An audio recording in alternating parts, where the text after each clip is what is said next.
Now, we're here joined by Jared Perdue, who's our FDOT secretary. We also have a local business owner, Jason James, who's going to talk. Now, when we come to this neck of the woods, a lot of times infrastructure is on the agenda. Anyone that's tried to drive around Champions Gate knows why infrastructure would be on the agenda. And so we've done a lot, particularly over the last few years, to take a lot of money from our budget surplus, we still have a massive surplus, and accelerate a lot of these infrastructure projects that really are necessary to be able to make sure people can get around the state, but particularly in this part of the state. And that's partially about congestion, partially about we don't want families to be in, want them to get back, people to get back to their families and not be sitting in traffic. But it's also a matter of commerce and being able to move goods efficiently and effectively. So there's a lot to recommend. And so moving Florida forward was accelerating projects by between 10 and 15 years. A lot of these things weren't even scheduled to start until next decade. And we said, you know, with the way Florida's grown, that ain't going to cut it. And I always tell people I'm not begging people to move to Florida because we've got a lot of folks. There's a lot of challenges that come with it. There can be benefits, but people are free to go and move where they want to go. And they've obviously gravitated here for many, many years in really, really big numbers. And I mean, why not? I mean, we do have the #1 rated economy in all of the United States for 2 years in a row by CNBC. And by U.S. News and World Report last year, AAA credit rating from every credit rating agency, #1 in new business formations, fastest growing state in 2024, and we're #2 in real GDP growth since 2019. Idaho is the only state that's more than that, but I think we're about 10 or 15 times the size of Idaho. I was actually there recently. It's a great state. We're doing the balanced budget amendment, and hopefully the Idaho legislature will do what Florida's done and certify that.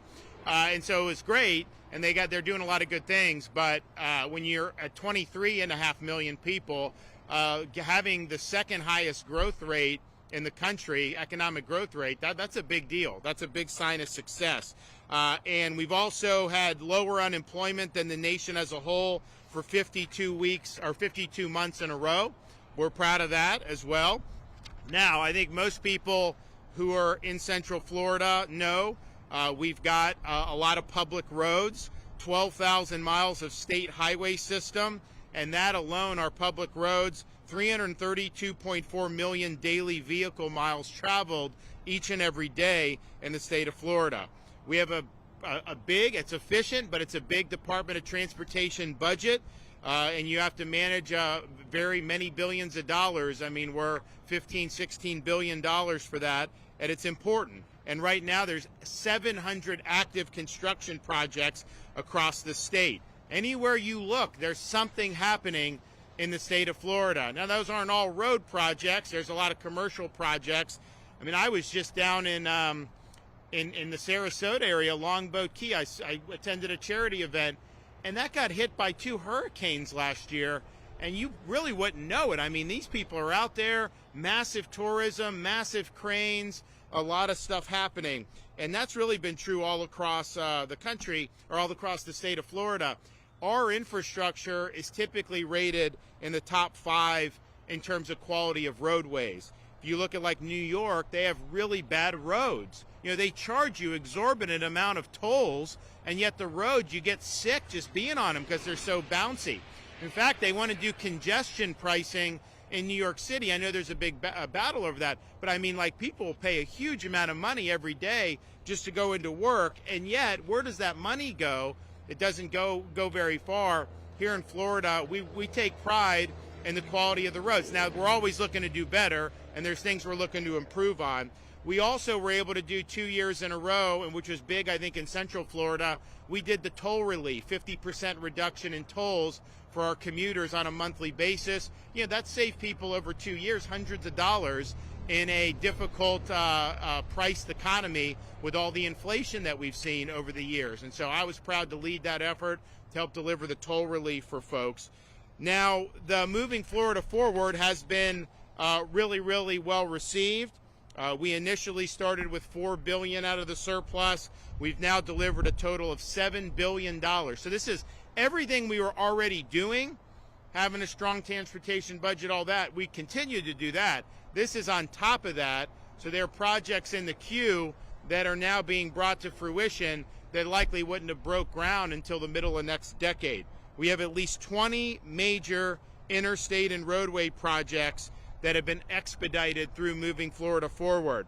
Addition of regular and express lanes on I-275 in Pinellas County, reduction in traffic delays up to 85%, and helps with hurricane evacuation routes. A redesign of Golden Glades interchange on I-95 in Miami to enhance connectivity between major road corridors in the region. Very difficult area in the state of Florida for traffic. And this is going to be helpful. Very difficult because it's all built out. Reconstruction of the Fruitville interchange on I-75 in Sarasota County to a diverging diamond design. We've showed that previously. You know, these guys study all this stuff and they can tell you what's faster or what's not. So this diverging diamond is going to increase volume capacity by 40,000 vehicles, and it will reduce the number of conflict points between merging vehicles. They also have done studies. You know, every hurricane season, if we do have a storm and people evacuate, we'll always get asked, are you going to do contraflow and shut down one way and make it all one way? And we always say no, because this has been studied and it just doesn't work. Partially because you still need to get people coming into the hurricane zone for first responders, for supplies, emergency. There's a whole bunch of stuff that needs to happen, but they've looked at it and it doesn't work. So the things that they're doing in terms of these designs, these are things that have been vetted. Widening US 98 in Bay County near Panama City Beach. And you guys go up to the Panhandle, you know, I mean, it's amazing how that's boomed, particularly in the last 5 or 6 years, but the traffic can be really, really bad, so that's going to be helpful. We're also going to do the realignment of US 301 from County Road 470 to Florida's Turnpike near the Villages in Sumter County.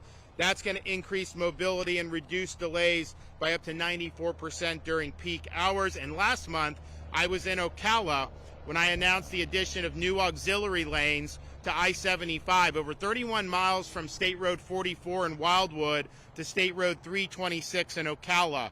And that is going to be done 10 to 15 years ahead of schedule. And any of you who've gone up 75 north from here, you know how bad that can be. So this is a very important project that we're able to do. So our total investment in infrastructure over the next 5 years is going to approach $70 billion in projects. And most of the focus is reducing congestion and improving the safety of Floridians, which brings us to today's announcement.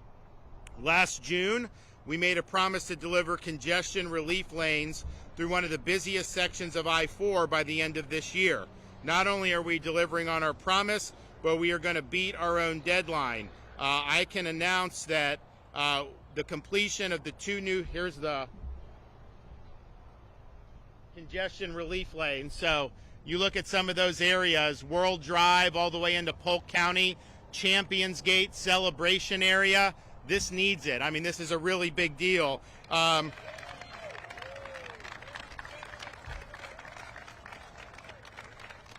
So we are pleased to announce that these lanes will run in both directions between US 27 in Polk County and World Drive in Osceola County. They will be open beginning of the week of April 28th, which is 8 months ahead of the schedule that we had laid out.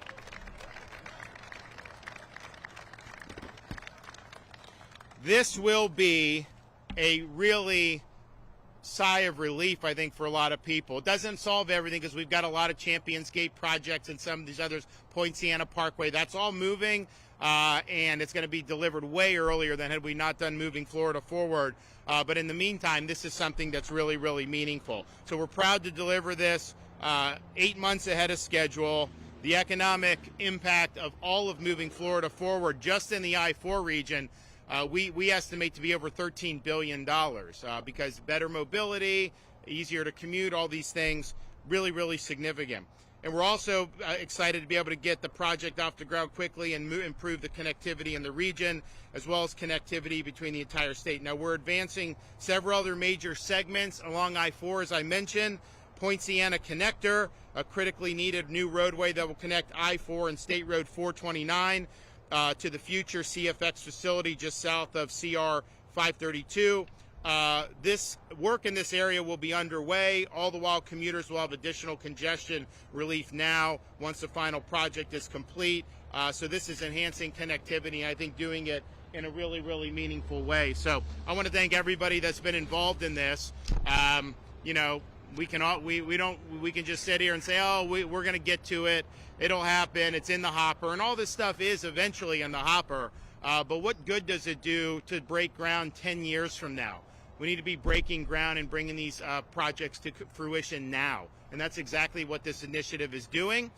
Today, 8 months ahead of schedule, I think is a welcome announcement. But this is just one of many things that are going to be done to improve connectivity and mobility in and around the dreaded I-4 corridor. Thanks, everybody. Jared, come on.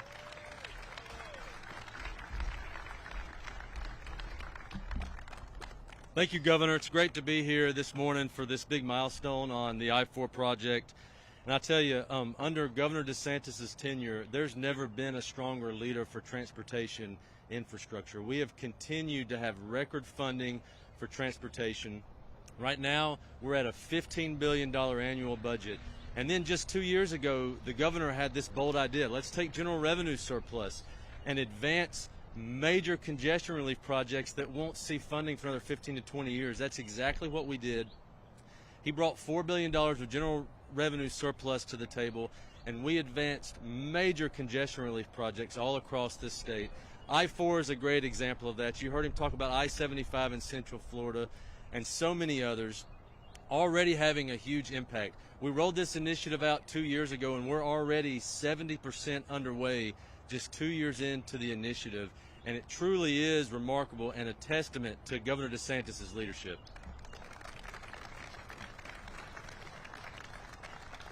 So with the I-4 Forward initiative here, we actually were able to fund a $3.5 billion project to completely reconstruct I-4. Don't know when this project would have been funded had it not been for the Moving Florida Forward initiative. It would have been another 15 to 20 years. This is going to be a game changer for the region. I'm sure many of you drove I-4 getting to this event this morning.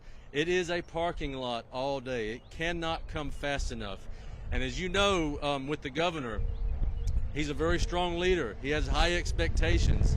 The one thing we have to do is cut through red tape, cut through bureaucracy, and find ways to go faster, which is exactly what we're announcing today with these congestion relief lanes. So we're going to completely reconstruct I-4, but we're going to provide you with additional capacity in a few weeks. They're going to open up, and we will maintain those new lanes throughout the entire duration of construction. It's 8 months ahead of schedule. Truly remarkable. Also, if you look around the state with Moving Florida Forward, we have many other congestion relief projects that are going to have a huge impact with the Golden Glades Interchange in South Florida, Southwest 10th Street in South Florida, several I-75 projects in the Tampa region, and all over the state. You are going to see transportation projects being delivered everywhere you go in the state of Florida, and it can't come soon enough with the economic growth and the population growth that we're seeing all over the state. I'm really proud of the team here with FDOT that's working on this project and our industry partners for finding innovative ways to cut through that bureaucracy and go even faster. I think it's a testament to the commitment and the loyalty this industry has to delivering transportation projects all across this great state. Again, Governor, thank you for your leadership and this Moving Florida Forward initiative. It truly is going to make a big difference.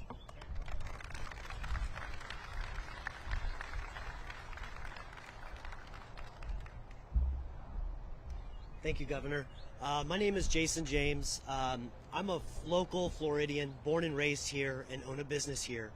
And I can give you firsthand experience and testimony that logistics and infrastructure has a direct impact on our business every day. I started Mechanical One in the how about like that? I started Mechanical One post-pandemic in 2021 with just a couple employees. 3.5 years later, we have over 1,000 employees and over 700 vehicles that use the interstate system every single day. The interstate system is a crucial economic machine and quality of life for all of our residents and visitors and businesses. I wanted to thank the governor for having the vision to push things forward and cutting red tape. Having these timelines moved up have direct real-world impact on local businesses and the community. With that, I thank everyone for today. Thank you.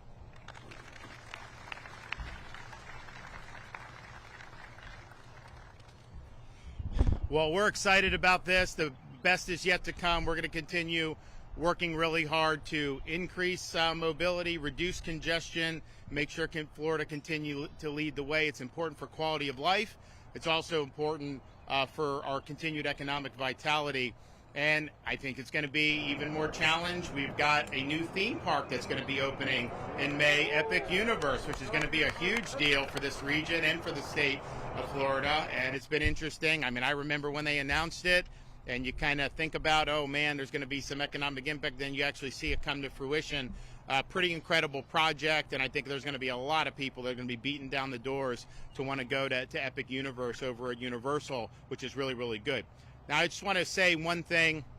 So, you know, when you're in this business, you know, you get used to, you know, a lot of baseless attacks. That just goes with the territory. But I do think it's really sad to see manufactured smears against the First Lady and the program that's Hope Florida. Hope Florida is actually an example of government succeeding in lifting people up. And how many examples do we have of that happening? Almost never. But the inside of Hope Florida didn't ask for any money for it for the legislature, didn't need any new policy, but just through the First Lady's initiative that we are going to reimagine the way we provide services to those in need. And so instead of the job of somebody working in these agencies to just try to get people on as many government programs as possible and keep them on indefinitely, we're transforming the role to be a hope navigator, where the job of government is to link those people in need to all the wonderful resources that we have throughout our Florida communities. So we've enlisted the faith-based community, we've enlisted charitable organizations, we've enlisted businesses, and we've enlisted individual volunteers who answer the call when somebody comes in need.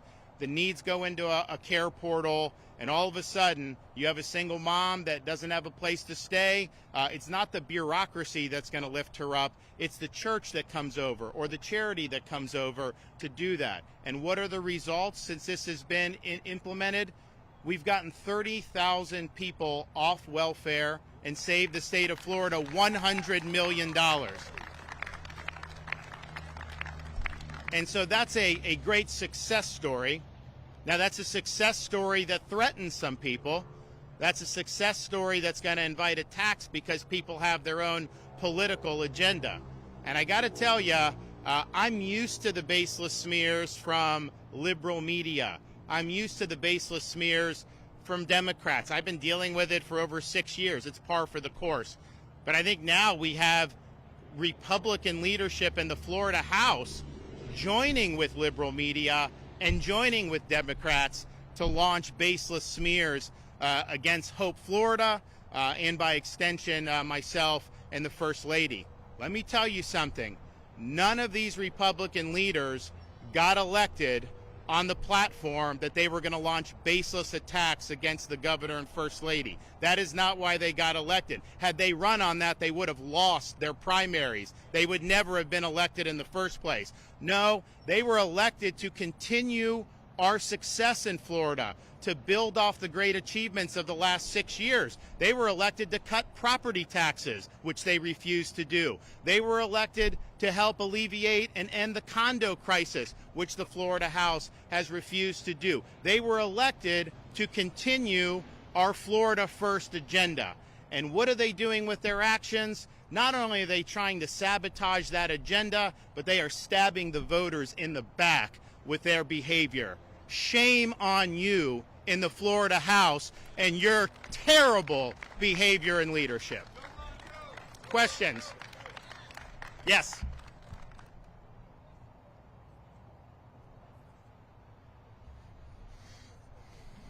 So the question is about President Trump's plan to dismantle the FEMA bureaucracy and empower the states. Excuse me.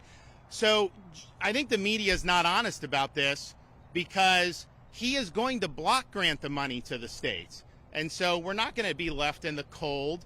But I can tell you that the FEMA bureaucracy is an impediment to disaster recovery. It is not doing a good job. Florida, we don't rely for preparation and immediate response. We don't rely on FEMA. We do it. We lead. We got local partners. We got the best emergency management team from the local, state level, anywhere in the country, bar none, not even close. FEMA, who the hell else could rebuild the bridge in 6 days, 3 days? 3 days was the bridge. So, I mean, of course, we've got that. But, and so that's just how we roll. Now, there are programs on the back end of a storm, individual assistance, block grants, things like that, that really paralyzes the recovery because of the bureaucracy. So we'd be better off getting the block grant and then letting the states administer based on the needs that we have. But too much of this gets hung up in bureaucracy. Our mantra in Florida has been, don't let the bureaucracy grind you down. Make sure that you're responding very quickly. There are times when we spend money to prepare where we don't end up needing some of the preparation. FEMA, you can't get reimbursed. I mean, for example, Hurricane Helene. We had a lot of fuel trucks ready to go in case we had fuel knocked out. It didn't really happen, right? And so we used some, but then the rest, we stored or did what we needed to.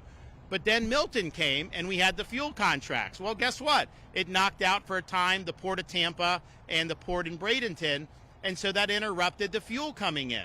So we set up gas stations around the Tampa Bay area with our trucks. People could go for free to get them through that 3 or 4 day period as the supply ramped back up.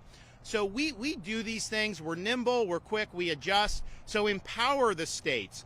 Give us the resources, and we don't need necessarily the federal government to be involved at all. Now, look, will we have maybe Coast Guard supplement some of our rescue? Yeah, we probably will call on that. But by and large, this is a local and state-driven process. We have the Florida State Guard, the Florida National Guard, Florida Highway Patrol, our sheriff's departments, our police departments, Fish and Wildlife, Florida Department of Law Enforcement. All these people, do a great job. Even the urban search and rescue teams, those are ostensibly under the banner of DHS, but they're basically local fire departments that then get federalized. So those are our people anyways, especially the teams 1 and 2, and we've got folks in Central Florida that do it. So block granting that money to the state of Florida, we will be able to respond more appropriately. Now, some have said, well, what if they don't block grant any money? What if they just get out of disaster management and just say the states must fend for themselves? Well, listen, if that happens, we've got a big surplus. We would have to make adjustments to how we approach things, but I can do that. Just let me know what's in the best interest of the United States. And if it is, the Florida will respond very, very appropriately. But that would obviously require us to change a little bit about what we're doing. But I don't anticipate that being the case. I think what you're going to see is you're going to see a block grant of money, maybe not this hurricane season, but maybe in time for next, bypassing the bureaucracy and the red tape, and then let us go ahead and get the job done for our people. Yes.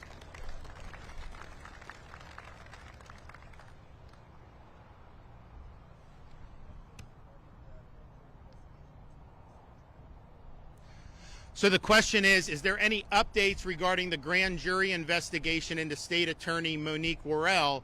And my answer is I'm not privy to what goes on in grand jury investigations. So I'm not the right guy to ask. Those are secret investigations.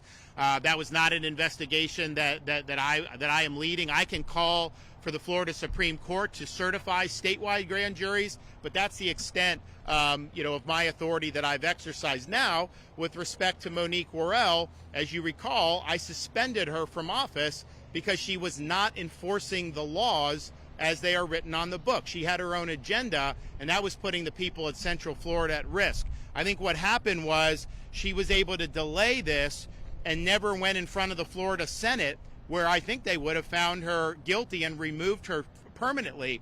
And so she was able to kind of manipulate that. Obviously, it's a very Democrat area, so when you run as a Dem here, you have an advantage. But I will say this. You have a responsibility to faithfully execute the laws of the state of Florida.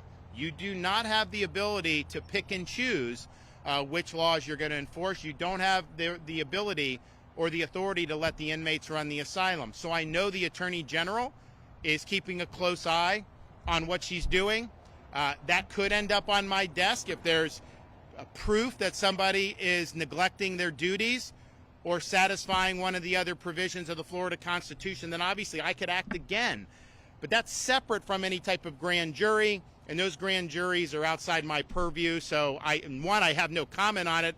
But two, even if I knew anything, it wouldn't be appropriate. But two, I don't know anything because it's not something that I have control over. All right, thanks everybody. God bless you.